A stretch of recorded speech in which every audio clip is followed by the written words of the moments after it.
Hey everyone, welcome back. Ready to dive into the future of work? Buckle up, because today we're going deep on skills, the kind that'll make you unstoppable, no matter what crazy changes the world throws at us. I love that. Unstoppable. And that's exactly what we need, right? This deep dive, it's all about equipping you with the tools, the knowledge, the skills to navigate this ever-evolving world of work. Exactly. And our guide for this journey, this awesome podcast episode, we found future skills, thriving in tomorrow's workforce. So no need for a time machine. We've got the inside scoop right here. Right. And what I found really fascinating was, this idea that it's not just about predicting the future, but it's about actually shaping it. We have the power to do that by developing the right skills, by focusing on what truly matters. Okay, love that, shaping the future. So let's get practical.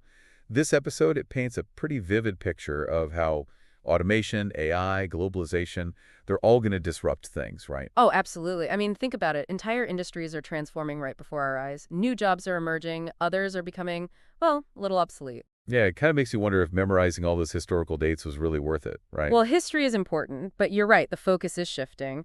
This episode, it emphasizes this move from rote learning to transferable skills, the kind of skills that you can apply across different fields. And the first one they highlight, critical thinking. Okay, I hear that phrase all the time, but what does it actually mean in the context of the future of work? Right. Good question. It's more than just problem solving. It's about analyzing information, especially with all the digital noise out there. It's about evaluating sources, identifying biases, being able to figure out what's credible and what's not. So basically, becoming a master fact checker, a BS detector. Exactly. Because think about it, we're bombarded with information, especially online. You can't just blindly accept everything you see or read. Totally. Any practical tips from the episode on how we can actually, sharpen those critical thinking skills? Yeah, actually, the episode had some great advice. It's about actively practicing, evaluating online sources. Think about who's the author? Is there any bias there? What's their agenda? Cross-reference information. Don't just take one source as the gospel truth. Okay, I like that cross-referencing. It's like building mental armor for the digital age. Exactly. It's about being an active participant in your own learning and information consumption. Love it. Okay, so we've got our critical thinking caps on, but being a lone genius isn't going to cut it in the future, right? We also need communication skills. Oh, absolutely. This episode really hammered that home. You could have the most brilliant idea, the most innovative solution,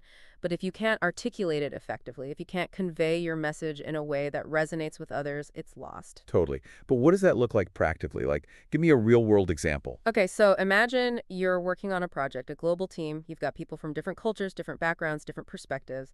You need to be able to communicate your ideas in a way that everyone understands, everyone buys into. Right, or maybe you're pitching a new business idea, a startup idea to potential investors. You need to be clear, concise, compelling, or you're not getting that funding. Exactly. So communication skills, they're not just about speaking eloquently or writing beautiful prose.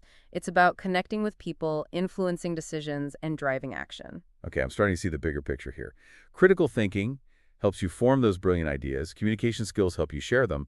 And then digital literacy comes into play, right? And I got to ask, is it really more than just knowing how to post a TikTok video? Oh, so much more. It's about understanding the power of technology, its potential, but also the risks, cybersecurity, data analysis, ethical considerations, it's all part of it. And it's evolving so rapidly, so we need to be adaptable, constantly learning and growing. Okay, paint me a picture. How does digital literacy actually manifest in the workplace? Okay, well, imagine needing to analyze data to optimize a marketing campaign or troubleshoot a technical issue, maybe even design a website or create engaging content. It's about feeling comfortable in that digital world, being able to use technology as a tool for innovation and problem solving. It's like learning the language of the future workplace, right? But here's something I didn't expect. The episode really stressed emotional intelligence. And I thought, with robots and AI taking over everything, wouldn't that become less important? That's a common misconception. While AI can definitely automate certain tasks, replicate certain behaviors, it can't fully grasp or replace human connection. The nuances of emotional intelligence, empathy, resilience, adaptability, teamwork, these are all skills that are going to be even more valuable in the future. I see that. Especially as we're collaborating more, working in teams, even if it's virtually, emotional intelligence becomes crucial. But here's the million-dollar question. Can you actually learn emotional intelligence, or are you just born with it? Well, while some people might have a natural inclination, a predisposition towards certain aspects, it's definitely a skill you can develop. And the episode, it suggests practicing self-awareness, actively listening to others, seeking feedback, constantly trying to understand your strengths and weaknesses. It's a journey, not a destination. Love that, a journey. So we've got these 4 key skills: critical thinking, communication, digital literacy, and emotional intelligence. It's like our power pack for the future of work. But how do we actually develop these skills? The episode talks about a shift in education. What would that look like? It's about moving away from like that traditional passive learning, right? Sitting in a lecture hall, just absorbing information.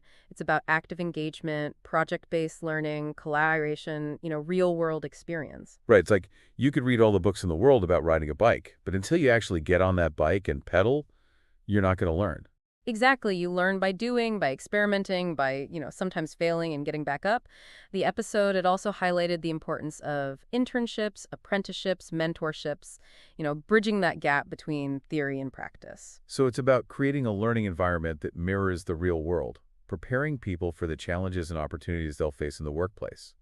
But what about those who are already in the workforce? Are they out of luck? Not at all. In fact, the episode emphasizes the importance of lifelong learning, a continuous pursuit of knowledge and skills development. So seek out online courses, attend workshops, participate in professional development programs, and most importantly, cultivate a curious mindset, stay hungry for knowledge. So it's not about like going back to school necessarily. It's about constantly seeking out opportunities to learn and grow, right? Absolutely. And technology, it's making this so much easier. There are so many resources available, online platforms, courses, communities. You can literally learn anything you want from anywhere in the world. That's so empowering. This has been such an insightful deep dive.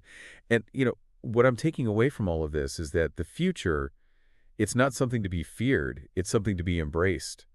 And with these skills, we can not only adapt to the changes, we can actually shape them. Exactly. And here's a final thought. As you move forward, think about how these skills, critical thinking, communication, digital literacy, and emotional intelligence, how they can be woven into your life, your career, your interactions with the world. Because the future belongs to those who are adaptable, who are curious, who are lifelong learners. So keep learning, keep growing, and remember, the future is yours to shape. You've got this.